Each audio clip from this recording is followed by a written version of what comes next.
आरोप नहीं लगा सकता है।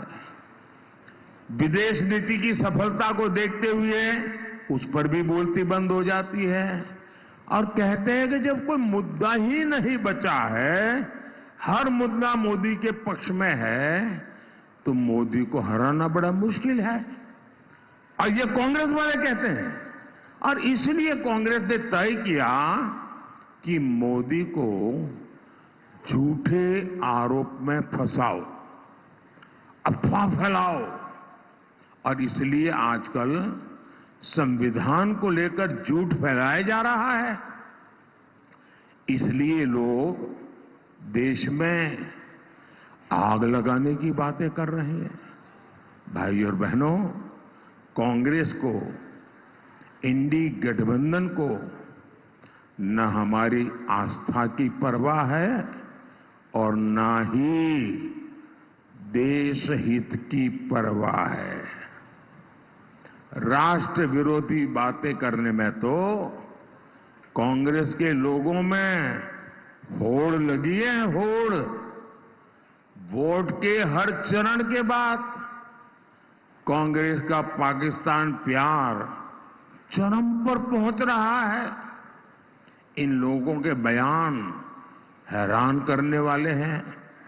कांग्रेस के एक पूर्व सीएम ने कहा कि हमारी सेना आतंकी हमले करती है, पाकिस्तान तो निर्दोष है।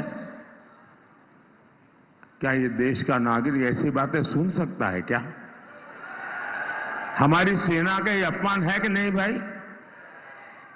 कांग्रेस के एक और बड़े नेता ने, उनकी बेशर्मी देखिए, उन्होंने कहा कि मुंबई आतंकी हमले में भी पाकिस्तान का हाथ नहीं था। क्या आप इस बात को मानते हैं क्या? कोई मानेगा क्या? अरे दुनिया के किसी देश का व्यक्ति मानेगा क्या? कांग्रेस के साथी दल के एक और नेता भारत को धमकी देते हैं, कहते हैं कि पाकिस्तान ने चूड़ियां नहीं पहनी हुई है। बताओ, मैं तो कांग्रेस के शाहजादे से पूछूंगा, जरा ये बताओ भैया, आपके साथी ये सब बोल रहे हैं, इनकी मंशा क्या है? ये आखिरकार अचानक एक साथ चारों तरफ से सीनियर लोगों की आवाज क्यों आने लगी है? पाकिस्तान से इतनी मोहब्बत और हमारी सेना से इतनी नफरत, और इसलिए ही तो लोग कहते हैं कांग्रेस का हाथ, कांग्रेस का हाथ, कांग्रेस का हाथ। अब मैं तो नहीं बोल रहा हूं, आप बोल रहे हैं। भाई मीडिया वाले देखना, मैं नहीं बोला हूं। मेरे गले मत बढ़ दे रहा। इनको लगता है कि पाकिस्तान प्रेम दिखाकर ये अपनी वोट बैंक की राजनीति मजबूत कर लेंगे, लेकिन मैं जानता हूं इनकी जमानत तक बचनी मुश्किल है। भाई और बहनों, कांग्रेस की नजर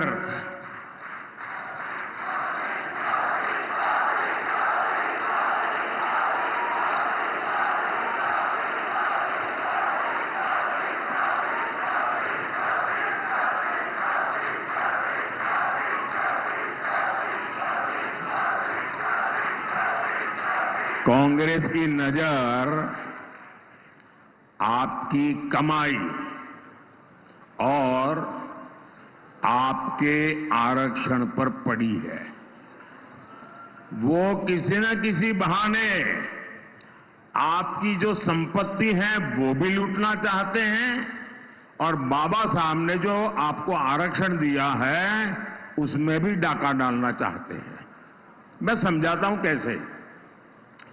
तुष्टीकरण के लिए कांग्रेस एससी, एसटी, ओबीसी के हक का जो आरक्षण है वो धर्म के आधार पर लूट चला करके बांटना चाहती है। अब ये कोई हवाबाजी नहीं, उन्होंने किया है। कर्नाटका में उनकी सरकार है कांग्रेस की। कर्नाटका में क्या किया? उन्होंने रातों रात एक हुक्म निकाला, फतवा निकाला, सरकारी हुक्म, और रातों रात थप्पे मार करके बना दिया। क्या? उन्होंने ऐसा कानून बनाया कि कर्नाटका में जितने भी मुसलमान हैं, हर बस मुसलमान होना चाहिए, उसको रातों रात ओबीसी घोषित कर दिया, ओबीसी बना दिया। अब इसका मतलब क्या हुआ कि जो ओबीसी को आरक्षण मिलता था 27%, ये रातों रात ओबीसी बन गए। तो उन्होंने ऐसा डाका डाला, ऐसा डाका डाला कि जो पहले से जो ओबीसी है उनके नसीब में था वो भी आधे से कम हो गया। ये ओबीसी जो बने हुए थे उनमें से लूट चला ली। अब इसी मॉडल को वो पूरे देश में लागू करना चाहते हैं। आप मुझे बताइए, क्या आप आपके आरक्षण पर डाका डालने देंगे? ये चोरी करने देंगे? क्या ये बाबा साहब आंबेडकर की पीठ में छुरा भोंकने वाली बात है कि नहीं है? ये हमारे संविधान का अपमान है कि नहीं है? यही नहीं, ये शाहजादे तो साहब ऐसी चीज लेके आए हैं, दुनिया में कोई डेवलपिंग कंट्री सोच ही नहीं सकता है। वो कहते हैं आपकी संपत्ति का एक्सरे करेंगे, एक्सरे। और मैं आपको बताता हूं, मैंने कांग्रेस के सबका एक्सरे करके रखा हुआ है, लेकिन मैंने उनके दिमाग का एक्सरे किया है। ये क्या सोचते हैं तो क्या करेंगे, मेरे एक्सरे में साफ दिखता है। इनका एक्सरे क्या है? वो आपके लॉकर का एक्सरे करेंगे, आपके बैंक के खाते का एक्सरे करेंगे, आपके घर में गहने कितने हैं, सोना कितना है, चांदी कितनी है, आपके यहां बहू शादी करके आई तो क्या लेकर के आई थी, आपकी पत्नी शादी में क्या लेकर के आई थी, आपके घर कितने, खेत कितने, इन सारों का वो सर्वे करेंगे।